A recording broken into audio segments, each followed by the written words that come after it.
Ola bilər gənclər məsələn kənddə böyüyür, deyir yox mən böyük şəhərlərə getməsi məsəl üçün deyir. Amma biz soruşuruq da taksi sürən, rayondan gəlib taksi sürənlər, rayondan gəlib burada malyarlıq eləyənlər, rayondan gəlib burada iş görənlər. Qardaş niyə gəlmirsən? Heç biri mənə deməyib ki, mənim rayonda deməli mədəni sosial həyatım olmadığı üçün gəldim burada sosial mədəni həyat yaşamaq. Hamı deyir pulsuzluqdan gəlmişəm. Qazı yox idi orada və hamı deyir evim eşiyim orada, gün pul yoxdur deyir. Qardaş pulum yoxdur, dolanışıq yoxdur. Çörək almağa, yağ almağa, tam əkdim kartof filan amma bunun qəndi var, pesoğu var, qazı var, işığı var. Yəni bu pulum yoxdur, məcburən gəlmişəm deyir. Mənə xoşlu gəlim burada bir otaqlı evdə 5 nəfər qalım.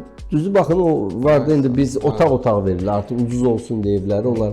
Yəni bizim insanlar sosial mədəni həyata atılmaq üçün və yaxud da özünü inkişaf elətdirmək üçün şəhərə gəlmir. Ehtiyacdan şəhərə gəlir. Dolanışıq ucbatından şəhərə gəlir. Yəni təhsil almaq üçün gəlmir.